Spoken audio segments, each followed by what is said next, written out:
नमस्कार, राज की बात में आपका स्वागत है। अरविंद केजरीवाल जिस तरीके से राहुल गांधी की तरह खटाखट तरीके से अपना प्लान बना रहा था, उसे इंप्लीमेंट करने की कोशिश कर रहा था और दिल्ली के लिए एक नया दांव चल रहा था, वो सारा प्लान लगभग चौपट होता दिखाई पड़ रहा है। अरविंद केजरीवाल ने सोचा जाएंगे, इस्तीफे की कॉपी थमाएंगे और एलजी साहब मंजूर करके रातों रात सारा काम हो जाएगा, राष्ट्रपति से मंजूरी मिल जाएगी और साथ ही क्लेम कर देंगे सरकार बनाने का। और उसमें आतिशी मरलेना को सीएम बनाने की बात जो है, उसमें भी एलजी साहब तुरंत ही फैसला ले लेंगे, राष्ट्रपति से मंजूरी मिल जाएगी, कैबिनेट के लिए सारा जो हमारा प्लान है वो एक दिशा में चलेगा और साथ ही इस पूरे योजना को भव्य तरीके से दिखाएंगे।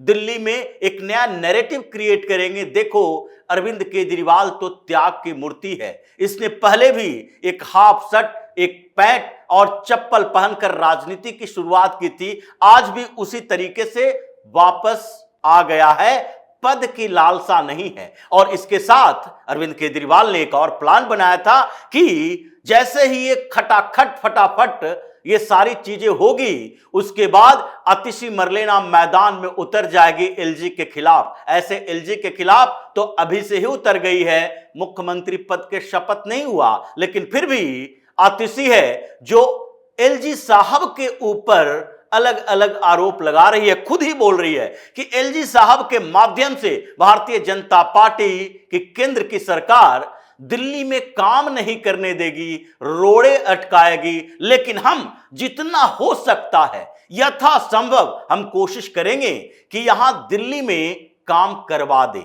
दिल्ली में दिल्ली की जनता को हम खुश करने की कोशिश करें, जितने अटके पड़े हुए प्रोजेक्ट हैं वो भी अचानक से हो जाए और अरविंद केजरीवाल के जेल में जाने के कारण जो फाइलें अटकी हुई थी दनादन उस पर साइन हो जाए। और इसी बात को लेकर इन लोगों ने पूरा प्लान बनाया था, लेकिन इस प्लान में एक योजना शामिल थी और वो यही था कि 2-3 दिन के अंदर ये सारा काम निपट जाएगा।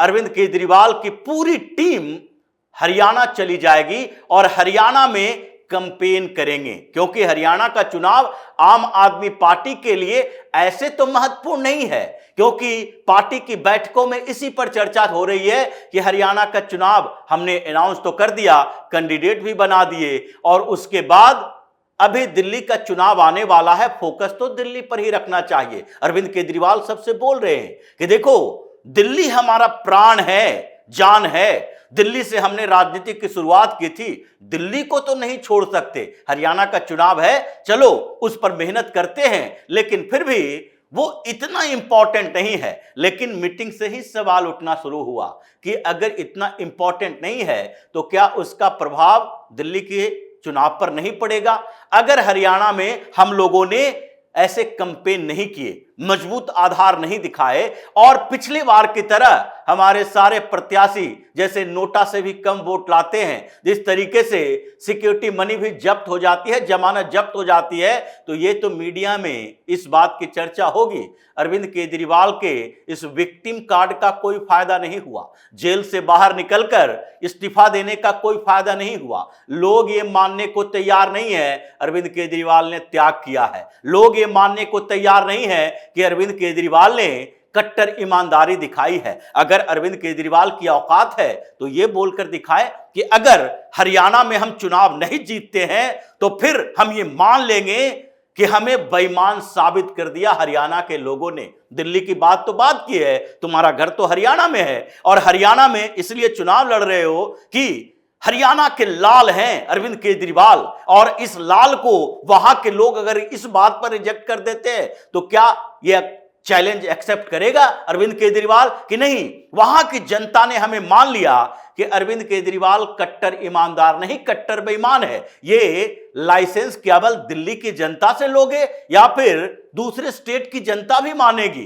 क्या तुम्हारे लिए दिल्ली की जनता ही तय करेगी कि यहां पर अरविंद केजरीवाल की ईमानदारी का सर्टिफिकेट मिले या न मिले? ये चर्चा तो हो ही रही थी और इसी पर मीटिंग के अंदर बवाल भी हुआ। लेकिन सबसे बड़ी बात यह हुई कि जिस तरीके से हम लोगों ने सोचा था कि 2 दिन के अंदर शपथ ग्रहण समारोह, फिर यहां बड़ी बड़ी रैलियां और फिर डोर टू डोर कैंपेन तो विधायक कर ही रहा है, तो ऐसे में पूरी की पूरी टीम फिर हरियाणा पर फोकस और वहां एक नई सीएम यानी कि आतिशी मरलेना भी प्रचार करेगी और वो पूर्व सीएम अरविंद केजरीवाल, आम आदमी पार्टी के नेशनल कन्वेनर, सो कॉल्ड कट्टर ईमानदार व्यक्ति हरियाणा में घूम घूम कर प्रचार करेंगे। भगवंत मान को उधर से बुला लिया जाएगा और ऐसे हरियाणा में जो सब लोग इकट्ठे हो गए तो कुछ इज्जत तो बच जाएगी। लेकिन यह सवाल अभी भी है कि अगर हरियाणा चुनाव में जो कि 5 अक्टूबर को होने वाला है और अब तक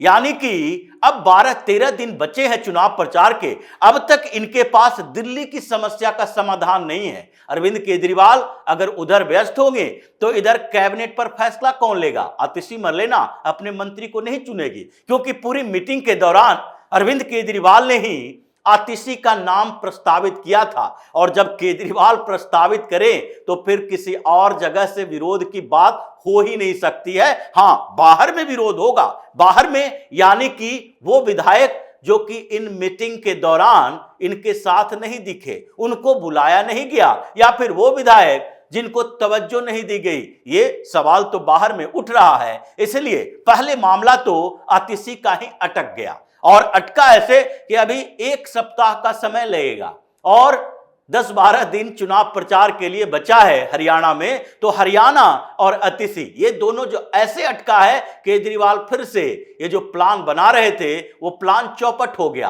और दूसरी बात, अगर हरियाणा चुनाव का परिणाम आता है और उसके बाद केजरीवाल की पार्टी टाइफिस, तो फिर से ये चर्चा होगी।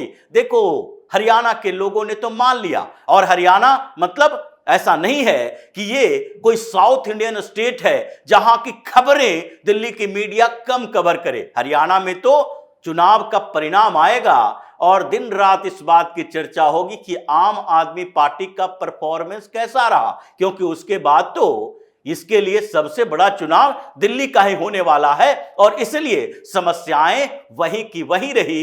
दांव उल्टा पड़ता दिखाई पड़ रहा है कि अगर हरियाणा चुनाव के बाद ही इस्तीफा देते तो ज्यादा बेहतर होता, कि उसके बाद तो एक ही चुनाव बचा है दिल्ली का और दिल्ली के चुनाव में लोग हमें क्या कहेंगे क्या न कहेंगे, इसके ऊपर डिपेंड करेगा कि आगे की हमारी राजनीति कैसी होगी। लेकिन ये जो प्लान खटाखट बनाया वो फटाफट उल्टा पड़ गया है और इसके बाद अगली बात जो कि आतिशी मरलेना के लिए सबसे बड़ा चैलेंज है, सीएम पद के शपथ लेने के बाद उनको यह कहा गया है कि आप केजरीवाल के लिए बैटिंग करेंगे, लेकिन केजरीवाल के लिए बैटिंग करते हुए क्या आप मुख्यमंत्री दिल्ली सरकार नहीं लिखवाएंगी? मुख्यमंत्री दिल्ली सरकार तो आपके पास ही आपका टैग रहेगा और चारों तरफ जो प्रचार चल रहा है वो केजरीवाल के नाम से, वो सब तो बैन हो जाएगा और उसके बाद आतिशी का ही नाम सामने रहेगा, चाहे एमसीडी के किसी जगह पर पोस्टर में या फिर पूरे दिल्ली के अंदर या फिर मेट्रो के अंदर या फिर बसों में या फिर मीडिया में जो पोस्टर, बैनर, एडवर्टीजमेंट 500 करोड़ का जो दिल्ली सरकार का बजट है, ये सारे में आतिशी मरलेना दिखेगी। अरविंद केजरीवाल और मनीष सिसोदिया नहीं दिखेंगे, क्योंकि दोनों अभी सरकार में कुछ नहीं है। एक विधायक है, विधायक की औकात इतनी नहीं हो सकती और पूर्व सीएम, पूर्व डिप्टी सीएम का नाम कहीं आ नहीं सकता। तो इसलिए परेशानी दूसरे तरह की भी है कि ऐसा ना हो कि पार्टी के प्रचार करते करते चेहरा ही लोग भूल जाए। कितना प्रचार करोगे? हर रोज रोड शो नहीं हो सकता, हर रोज रैलियां नहीं हो सकती, हर रोज प्रेस कॉन्फ्रेंस नहीं हो सकता। तो ऐसे में केजरीवाल के सामने दूसरी समस्या आ गई। लेकिन फिर भी यह कहा जा रहा है कि आतिशी हर रोज कम से कम 2-3 बार केजरीवाल के बारे में बात करेंगी मीडिया से, ताकि ऐसा हो कि केजरीवाल का नाम सबकी जुबान पर रहे।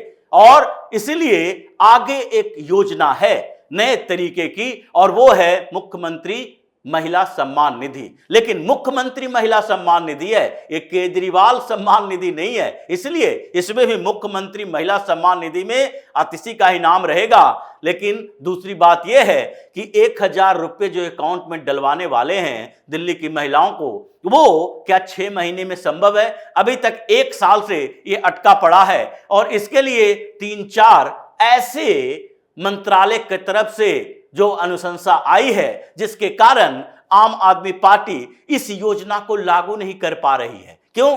क्योंकि पिछले दिनों जब इन्होंने ये भेजा था प्रस्ताव कि हमें 2-3 महीने के अंदर ये लागू कर देना चाहिए, तो मिनिस्ट्री की तरफ से आया कि आप क्राइटेरिया बताइए, स्पष्ट तरीके से बताइए कि दिल्ली में कौन कौन से ऐसी महिलाएं हैं जिसको दिया जाना चाहिए। तो इन लोगों ने 2 महीने के बाद एक फॉर्मेट तैयार किया जिसमें कुछ एलिजिबिलिटी तय की, और उस एलिजिबिलिटी में यह था कि जो इनकम टैक्स के दायरे से बाहर हैं, जो बीपीएल फैमिली में है, जिनके घर में कोई नौकरी नहीं कर रहा है, यानी कि उसका हस्बैंड कोई सरकारी नौकरी नहीं कर रहा है, और इन लोगों को हम 1000 रुपया महीना देंगे। यानी कि इन लोगों ने यह नहीं बताया जो सबसे बेसिक सवाल था कि जो महिलाएं दिल्ली में 2 साल से रह रही है, जो लोग दिल्ली में 6 महीना से रह रहे हैं, या जिनके पास वोटर आईडी कार्ड है, वोटर आईडी कार्ड 2 साल में भी बन जाता है। 2 साल में आप कहीं बाहर रहते हैं और आप अपना वोटर आईडी कार्ड वहां का बना सकते हैं, दूसरे जगह का सरेंडर कर सकते हैं। ये सवाल बेसिक था कि आप रेसिडेंशियल के तौर पर किसे मानते हैं कि दिल्ली के नागरिक है। ये तो नहीं कह सकते कि जितने वोटर हैं उनको दे दो, ये क्राइटेरिया नहीं हो सकता। उसके लिए कुछ डोमिसाइल नीति तय करनी पड़ेगी स्टेट की कि 10 साल, 15 साल, 20 साल, 25 साल, इतने सालों से जो रह रहे हैं। ये बड़ा कंफ्यूजन है और इसके लिए लंबा समय लगने वाला है। ये 6 महीना का समय काफी नहीं है, और 6 महीना समय भी कहां बचा। अगर दिसंबर में नोटिफिकेशन जारी होता है, फरवरी में कार्यकाल खत्म होना है, तो दिसंबर में आचार संहिता लागू हो जाएगा, उसके बाद तो कोई काम होगा नहीं। उससे पहले यानी कि 2 से 3 महीना के अंदर यह फाइल ऐसे चक्कर काटते रहेगा कि यह योजना लागू नहीं होगी, और जो महिलाओं पे नजर टिकाए हुए केजरीवाल है वो कंफ्यूज हो जाएंगे।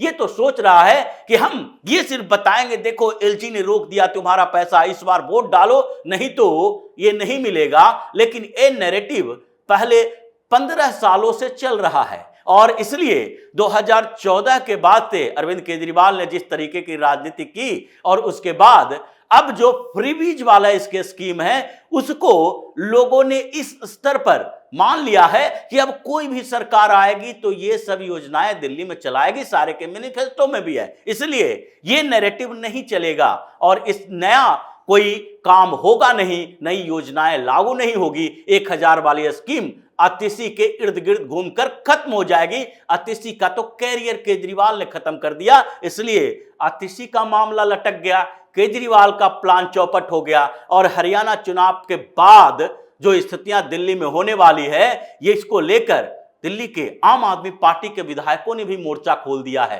हर जगह रिपोर्ट देखिए, जो अपनी नाम नहीं बताएंगे, अपना नाम बता देंगे, केजरीवाल सीधे उसको पार्टी से बाहर कर देगा। लेकिन इन लोगों का कहना है कि एंटी इनकम्बेंसी तो है, 3 चुनाव हम लोग लड़ चुके हैं, 14 का, 15 का, 20 का, और ये 3 चुनाव के बाद हमारे ऊपर जो सामान्य काम करने और न करने की बातें चल रही है अपने क्षेत्र के अंदर, उससे कैसे निपटेंगे। ये बड़े नेता आकर समझाएं इन लोगों को कि केजरीवाल नहीं बल्कि एलजी ने ये काम रोक रखा है। सड़क बनाने की बात थी, नली गली की बात थी, छोटी छोटी समस्याओं की बात थी, ये सारे एंटी इनकम्बेंसी फैक्टर हैं और इससे विधायक जूझ रहे हैं। ये लोग मोर्चा खोल के रखे हैं कि अभी तक इतने दिनों में ये सारे बड़े नेता एसी कमरों में बैठकर मीटिंग करते रहे, हमारे क्षेत्र में नजर नहीं आए। चुनाव के समय आता है, चुनाव के समय रोड शो करता है, चाहे लोकसभा का चुनाव हो, विधानसभा का चुनाव हो, एमसीडी के चुनाव में 2-4 रैलियां कर लिया। ऐसे में हम लोगों की स्थिति कमजोर हो गई है।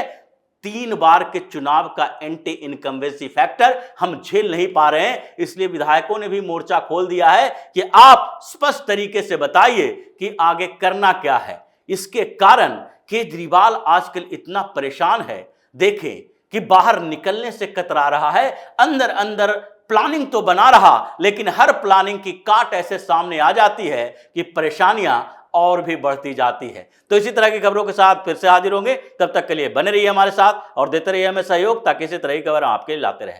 धन्यवाद।